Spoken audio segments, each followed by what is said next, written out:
Okay, this class is dedicated to Rachalea Bas Rav Chaim Tzvi. We're continuing in Maalos Hatorah. Okay, so today we're starting a new idea. For those of you who have the books, we're on page Yud Zayin. Okay, so what are we going to be looking at now? So we finished talking about how Torah causes things to grow. We spoke about all of the ideas concerning reproduction. We spoke about the way the world itself is sustained by Torah. Hine kol ha'inyan zeh hu gam ken b'Torah she etz chayim she'apri sheba hu ikar ha'Torah v'tocha garinim l'tzmoch od ilan. So, as we said already, the Torah is called the tree of life, which means that its fruit, which is the ikar, the same way with an actual tree, its roots, its cellulose, everything is aimed at making the fruit. The fruit of the Torah has within it seeds that let it grow more and more. And in that sense, the Torah also contains within it the possibility of its continuance. So I want to make this clearer about what the Torah isn't. Okay, let's say you were studying physics, and you were interested in probability theory.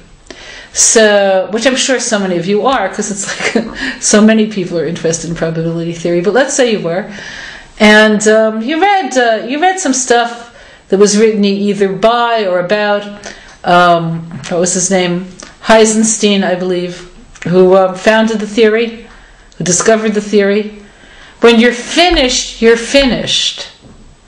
So you could add on new things that you can deduce on the basis of the theory. But when you get up to page 150, if that's the end of the book, it's the end of the book.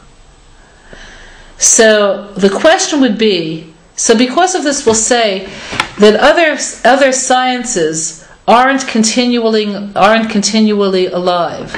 There's nothing about probability theory that forces you to make a next step. You could, and you may be able to, or maybe not. The same way that there's no third book of Gone with the Wind. Things finish because the concept is finite. Okay. כמו שכתבתי במקום אחר באריכות, על פסוק אין כל חדש תחת השמש, שבעת שברא הוא יתברך שמו העולם, אז הוכן כבר כל מה שעתיד להיות. So in the physical world, he had explained to us already that there's nothing new under the sun. What does that mean? Things seem to be discovered every day. But no, when Hashem created the world, he already put within it the components of everything that's ever going to develop from the world. Throughout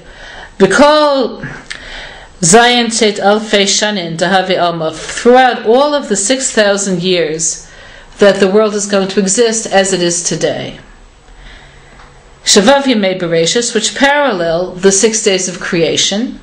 Hem Neged Vav Alfei Shanin. These 6 days of creation parallel the 6,000 years that the world will exist as it is now. So Ramban takes us through the parallelization. So I'm going to just run this by very quickly. So the first day of creation, the central creation on that day was light. In the world's first 1,000 years, we count the 1,000 years from the creation of Adam. Okay, so he was the light of the world. So what happened in that period paralleled what was created on that day. And in fact, Adam was initially meant to live 1,000 years, but he gave some of his lifespan to David. So there are reasons for that, but this isn't the time to go into this.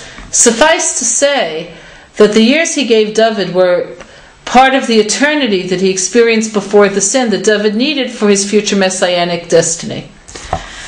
Okay, the second day of creation, what was the most significant thing? The separation between the higher and lower waters.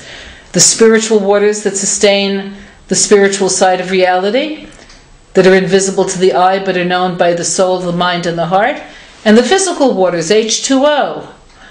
So this empty space is filled either with faith or doubt. So the most central event in the next 1,000-year period was, of course, the Great Flood, in which the consequences of people having chosen either wickedness or righteousness came to focus in a way that never had before or since. The third day of creation was the day of fruition. Everything that grows came into being. So in that next 1,000-year period of time, you have the fruition of human potential. You have the lives of the Avos, the Imahos, the Shvatim, Yosef, the descent to Egypt, the exodus from Egypt, demonstrating that Hashem is there, cares, could break the rules, Matan Torah, so that we know the rules of life, building the Mishkan, and the beginning of the age of entrance to Eretz Yisrael. This is all in 1,000-year period.